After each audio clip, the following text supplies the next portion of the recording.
జనాభా 3,70,00,000 ఉంటారా? ఇది ఎక్కడి సర్వే మీది? 10% ముస్లిం బీసీలు కలిపి అయ్యే జాగిరా మీ తాత జాగిరా? ఎట్లా కలుపుతారు బీసీల ముస్లింలను?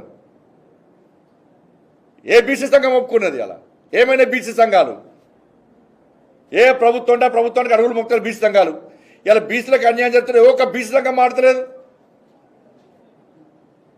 అరే రాజశేఖర రెడ్డి ప్రభుత్వము 4% రిజర్వేషన్లు ఇచ్చి ముస్లింలను బీసీలకు గుర్తిస్తే హైదరాబాద్లో ఘోరమైన అన్యాయం జరిగింది హిందువులకి. అలా 30 మంది జిహెచ్ఎంసీ ఎన్నికల్లో 30 మంది హిందువులైన బీసీలు గెలవాల్సిన స్థానాల్లో ఇలా ముస్లిమ్స్ గెలిచిరు. ఇవాళ మీరు 10% రిజర్వేషన్లు ఇచ్చి 10% ముస్లిం బీసీలు కలిపితే ఏ గ్రామంలో ఏ వాళ్ళ సర్పంచ్ ఎవరు గెలవడు? ఇవాళ బీసీలు హిందువులు ఏ సర్పంచ్ గెలవాడు? బీసీలు ఒక్క కౌన్సిలర్ గెలవాడు, ఒక్క కార్పొరేటర్ గెలవాడు, ఒక్క జెడ్పీటీసీ గెలవాడు. రాసి పెట్టుకోండి.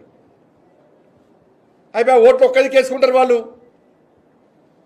ఇది బీసీల బతికేంది? ఇవాళ హిందువుల బతికేంది తెలంగాణ రాష్ట్రంలో. బిచ్చ బతుక అదేమన్నా హిందువులది అడకదిరన్నా మిమ్మల్ని ఏమన్నా? ఎంఐ పార్టీ ఒత్తిడికి తలొక్కియాలా? హిందువుల మనోబలు దెబ్బతీసి ఏందన్న జాతి? అరే మేము బొట్టు పెట్టుకుంటాం, మాకు గోత్రం ఉంటుంది, జన్మనామం ఉంటుంది, జన్మ నక్షత్రం ఉంటుంది, మేము ముల్దారం కట్టుకుంటాం, మా జాతి ఇది.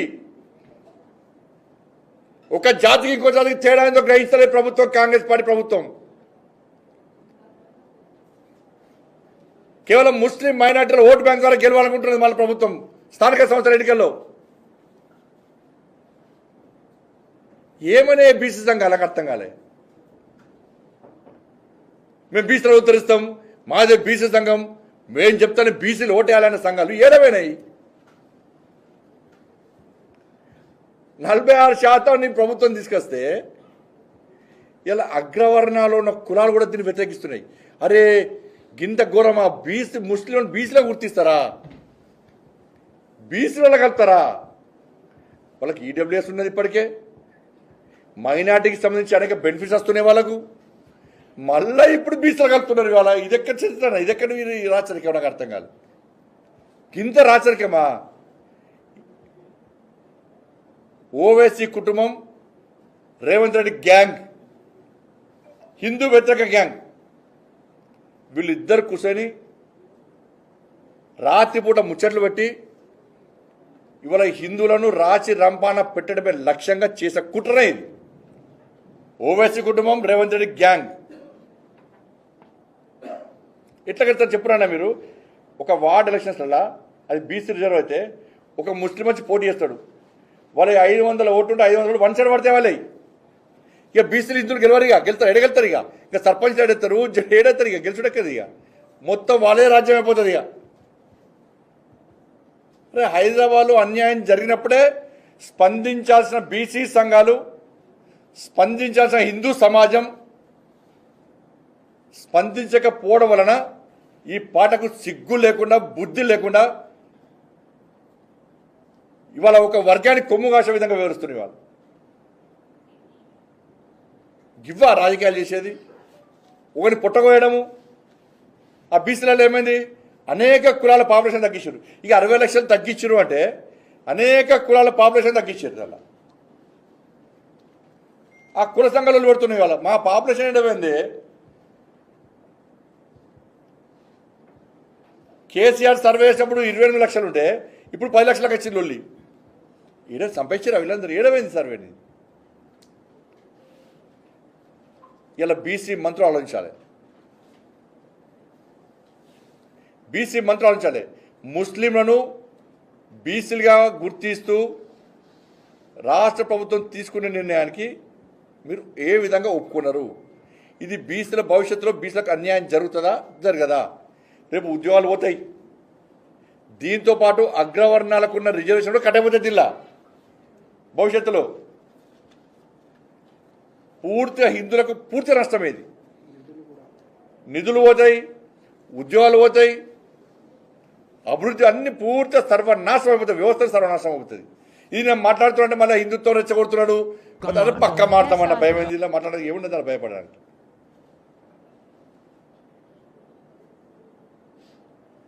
ఏ వ్యవస్థ కరెక్ట్ చెప్పండి. అలా విద్యా వ్యవస్థ అన్నారు. మొత్తం విద్యా వ్యవస్థ అంతా అర్బన్ నక్సల్ చేతిలోకి పోయింది. వాళ్ళ విద్యా వ్యవస్థ అంతా కూడా అర్బన్ నక్సల్ చేతిలోకి పోయింది. ఎవరు విద్యా కమిషన్ చైర్మన్లు? ఆయన డైరెక్ట్ చైర్మన్ వేదికనెక్కి హిందుత్వాన్ని వ్యతిరేకంగా మాడుతున్నాడు. ఇక్కడనే మీటింగ్లా హిందువులు ఏంటంటారు, దేవుడు ఏంటంటాడు ఆయన. అసలు రేవంత్ రెడ్డి గారు అంటే అంత ప్లాన్ ఇది. మేమేమో పెన్ను ద్వారా రాజ్యాధికారం రావాలని మేము అనుకుంటున్నాం ప్రజాస్వామ్యబద్ధంగా. వాళ్ళు ఇవాళ ఉన్నటువంటి విద్యా వ్యవస్థ అర్బన్ నక్సల్స్ ఎవరైతే ఉన్నారో వాళ్ళు గన్ను ద్వారా రావాలనుకుంటున్నారు. మరి రేవంత్ రెడ్డి సార్ గారు గన్ను ద్వారా రావాలని పాలించాలని చూస్తుందా, పెన్ను ద్వారా పాలించాలని చూస్తుందా చెప్పాలి, స్పష్టం చేయాలి. నరేంద్ర మోడీ ప్రభుత్వం ఒక భగత్ సింగ్ తేయాలనుకుంటున్నది, ఒక బాబాసాహెబ్ అంబేద్కర్ తేయాలనుకుంటున్నది, ఒక సర్దార్ పటేల్ తయారనుకుంటున్నది, ఒక స్వామి వివేకానంద తయారనుకుంటున్నది, ఒక వీర సావర్కర్ తయారని మేము అనుకుంటున్నాం. కానీ రేవంత్ రెడ్డి సర్కార్ కామ్రేడ్ చెండ పుల్లారెడ్డి, కామ్రేడ్ కోదండ సీతారామరెడ్డి, కామ్రేడ్ ముప్పాల లక్ష్మణరావు వాళ్ళు తయారనుకుంటుంది రేవంత్ రెడ్డి సర్కార్. ఇదే మీరు సమాజానికి ఇచ్చేది. ఇంత ఘోరమైన ఆలోచనలతో ప్రజలను సర్వనాశనం, సమాజాన్ని ప్రజలను సర్వనాశనం చేసే ఆలోచనలతో మీరు ఏ విధంగా పాలిస్తారు? మీకు ఎందుకు ఓటేయాలి? కాబట్టి దయచేసి ఈ 3 ఎమ్మెల్సీ ఎన్నికలు తెలంగాణ రాష్ట్ర ప్రజలకు ఒక మంచి అవకాశం.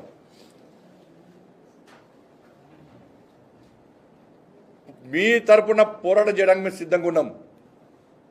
ఢిల్లీ ఫలితాలు ఏ విధంగా వచ్చినాయో దయచేసి ఈ 3 ఎన్నికల్లో కూడా భారతీయ జనతా పార్టీ అభ్యర్థులను గెలిపించే ప్రయత్నం చేయండి. నరేంద్ర మోడీ గారి నేతృత్వంలో తెలంగాణ రాష్ట్రాన్ని అభివృద్ధి చేసే ప్రయత్నం చేస్తున్నాం. మేము కొట్లాడుతున్నాం, మీకోసం ప్రశ్నిస్తున్నాం. కాబట్టి 24 జరిగే ఎన్నికల్లో మీరు భారీ మెజార్టీతో గెలిపించాల్సిందిగా మొదటి ప్రాధాన్యత ఓటు ఇక్కడ వరంగల్, ఖమ్మం, నల్గొండ. మా సర్వోత్తమ్ రెడ్డి గారు చాలా మంచి అభ్యర్థి, కమిట్మెంట్తో పనిచేసే అభ్యర్థి, ఇంతకుముందు ఉపాధ్యాయ సమస్యలు కొట్టాడినటువంటి అభ్యర్థి, సమస్యల మీద అవగాహన ఉన్నటువంటి అభ్యర్థి. గెలిపించాల్సిందిగా విజ్ఞప్తి చేస్తున్నాం. అక్కడ టీచర్స్ ఎమ్మెల్సీ ఎన్నికల్లో మల్క కొమరయ్య గారు, గ్రాడ్యుయేట్స్ ఎమ్మెల్సీ ఎన్నికల్లో అంజిరెడ్డి గారు, మేమందరం కూడా కలిసి పనిచేస్తున్నాం. కాబట్టి దీన్ని గెలిపించాల్సిందిగా మీ మీడియా మిత్రుల ద్వారా సమాజాన్ని విజ్ఞప్తి చేస్తాను.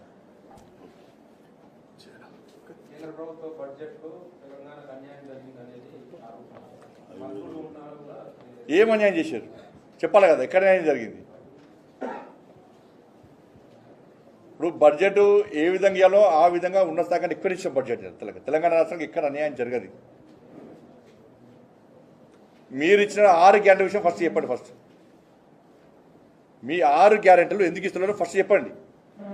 మా బడ్జెట్ గురించి మన కిషన్ గారు మొత్తం చెప్పిండ్రు, నేను చెప్పిన 100 సార్లు. కానీ మీ 6 గ్యారెంటీ గురించి మాత్రం మీరు చెప్తలేరు. జిల్లా మంత్రి పోడిండు కదా నితిన్ గడ్కరీని 5,000-6,000 కోట్లు ఇచ్చింది. ఈ జిల్లా మంత్రి పోడిండు, కనపడదా? 5,000 కోట్ల రూపాయలు ఇచ్చిండు. ఈ జిల్లా మంత్రి పోడిండు కదా, ముఖ్యమంత్రి పోయిండు కదా కేంద్ర ప్రభుత్వం. ఇట్లా ఏం కనపడవు. మొత్తం రైల్వే బడ్జెట్ 5,000 కోట్లు అని చెప్పి 7,000 కోట్లు 7,000 కోట్లు అది కూడా పోతున్నది. ఇవన్నీ పైసలు కనబడి కళ్ళ కనబడాయి. అసలు అవన్నీ పక్కన మీ 5 గ్యారెంటీలు చెప్పండి, మేము చెప్తాం, సమాజం చెప్తాం. మేము నీ 6 గ్యారెంటీల గురించి సమాధానం చెప్పండి.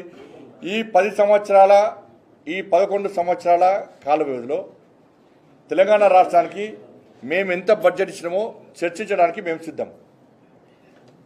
ఈ సంవత్సర కాలంలో కాంగ్రెస్ పార్టీ ప్రభుత్వం ఎంత బడ్జెట్ ఇచ్చింది, గ్రామాల వారీగా నగరాల వారీగా అభివృద్ధి కోసం, సంక్షేమ పథకాలు కానీ, గతంలో బీఆర్ఎస్ పార్టీ 10 సంవత్సరాల్లో సంక్షేమ పథకాల వారు కానీ అభివృద్ధి పరంగా కానీ ఎన్ని నిధులు ఇచ్చిందో మీరు చర్చకు సిద్ధమా? లేకుంటే శ్వేతపత్రం విడుదల చేయండి, మేము విడుదల చేస్తాం. విడుదలైందే మాజీ సర్పంచులు, మాజీ జెడ్పీటీసీ అందరూ చెప్తుండే గ్రామాలకు నిధులు ఇచ్చినట్టే అవి కేంద్ర ప్రభుత్వ నిధులే, కార్పొరేషన్లో మున్సిపాలిటీ నిధులు వచ్చినాయంటే అవి కేంద్ర ప్రభుత్వ నిధులే.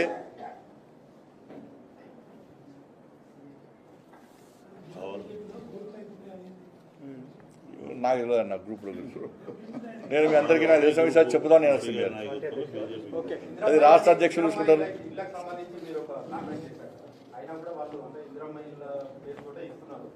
ఇస్తారు, ఎవరు ఇవ్వాలి? మేము పాత ఇచ్చినా ఇస్తాం. ఇప్పుడు ఎన్ని దరఖాస్తు వస్తున్నాయో, ఎంతమంది పేదలు ఇల్లు లేకున్నారో ఒక రిపోర్ట్ ఉంది. ఉన్నప్పుడు అందరికీ ఇల్లు ఇవ్వాలని చెప్పి రాష్ట్ర ప్రభుత్వం చిత్తశుద్ధి ఉంటే వాళ్ళు కేంద్రానికి సహకరించాలి. పేరు ప్రఖ్యాతుల కోసం పోతే ఎవరు నష్టపోతారు? రాష్ట్ర ప్రజలు నష్టపోతారు, పేదోళ్ళు నష్టపోతారు. ఆ స్కీమ్ పేరేం పేరు? ప్రధానమంత్రి ఆవాస్ యోజన. ప్రధానమంత్రి ఆవాస్ యోజన కింద దేశవ్యాప్తంగా నిరుపేద ప్రజలకు ఇల్లు ఇస్తున్నాం. 4 కోట్లు ఇచ్చాము. పోయినసారి 3 కోట్లు ఇచ్చినాం, తర్వాత ₹1 కోటి ఇచ్చినాం, కోటి ఇచ్చినాం, 4 కోట్ల ఇల్లు ఇచ్చినాం. తెలంగాణ రాష్ట్రానికి అదనంగా ఇల్లు తీసుకురావడానికి మేము కూడా సిద్ధం అని చెప్పి నేను కూడా చెప్పినప్పుడే మీ స్కీమ్ పేరే మార్చి ఎందుకు ఇవ్వాలి? మేమే ఇస్తాం డైరెక్ట్. పేదలకు ఇల్లు మేమే ఇస్తాం డైరెక్ట్. అదే ఆలోచిస్తున్నాం. నేరుగా ఈ రాష్ట్రంలో పేద ప్రజలకు ఏ విధంగా ఇల్లు ఇవ్వచ్చో ఆ స్కీమ్ను మేమే వెతుకుంటున్నాం. మీకు ఎందుకు ఇస్తాం? పేదలకు మేమే ఇస్తాం ఇల్లు.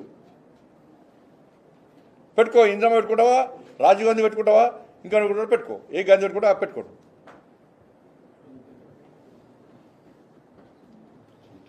గరీబ్ కళ్యాణ్ అనే రైస్ మేమిస్తే గ్యాస్ సిలిండర్లు మీరు పెట్టుకుంటారు, పేరు పెట్టుకుంటారా? రేషన్ కార్డులో ఫోటో వదిలి ఉండాలి. బియ్యం ఓలిస్తున్నారు, మేము ఇస్తున్నాం, కేంద్ర ప్రభుత్వం ఇస్తున్నది. గతంలో కేసీఆర్ రేషన్ కార్డు ముద్రించాడు.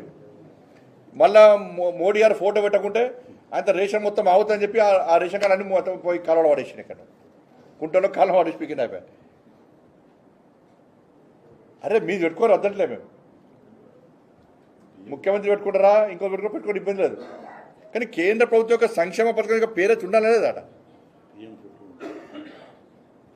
దేశ ప్రధానమంత్రి ఫోటో ఉండాలి లేదా? స్కీమే పేరు లేకుంటే ప్రజలు ఎట్లా తెలుస్తారు? కానీ పక్కా అవును, ఇందిరమ్మ ఇండ్ల పేరు పెడితే ఇందిరమ్మ ఇండ్ల తెలుసుకుంటే మీరు ఇచ్చుకోవడం ఇబ్బంది లేదు. మేము ఇచ్చేటి డైరెక్ట్గా నేరుగా ఇచ్చే ప్రయత్నం చేస్తాం. గిట్నే కేసీఆర్ జిద్దు పోయే పేదల కుంభం వచ్చింది. వాళ్ళు బెనిఫిషియర్స్ లిస్ట్ ఇవ్వమంటే కేసీఆర్ లిస్ట్ ఇవ్వలే. ఎంతమందికి ఇల్లు ఇచ్చారో లిస్ట్ ఇవ్వమని కేంద్ర మంత్రి లెటర్ రాస్తే మొండికి పోయి లిస్ట్ ఇవ్వలే. ఆ కేంద్ర మంత్రి ఏం చేసిండు? బిడ్డ మేము ఇచ్చిన పైసలు మొత్తం వాపస్ ఇవ్వన్నాడు, ఇస్తాన్నాడు. చలో ఇంట్రెస్ట్ వస్తాయి అన్నాడు. ఇంట్లో వాడుకున్నావు కదా, ఇంట్రెస్ట్ వస్తాయి అంటే అన్ని ముస్లిం సభ్యులు కూర్చున్నాడు. మొండి పోదు, మనం పేరు ప్రకారం కోసం మొండి పోదు. ప్రజలకు న్యాయం జరగకుండా గెలిచే వరకు రాజకీయాలు, గెలిచిన తర్వాత ఏం చేయాలి? పేదలకు ఇల్లు నువ్వు ఇస్తాన్నావు, సహకరించడమే సిద్ధంగా ఉన్నాం. ఇప్పుడు అన్ని సహకరిస్తలేమా? ఈ వీడియో మీకు నచ్చినట్టయితే లైక్ చేయండి, 10 మందికి షేర్ చేయండి. అలాగే కామెంట్ల రూపంలో మీ అభిప్రాయాలను మాతో పంచుకోండి. Nationalist hub group of channels ను సబ్స్క్రైబ్ చేసుకుని తెలుగునాట జాతీయవాద జర్నలిజాన్ని ప్రోత్సహించండి. ఈ వీడియో కింద ఉన్న బెల్ ఐకాన్ పై క్లిక్ చేయడం మర్చిపోవద్దు.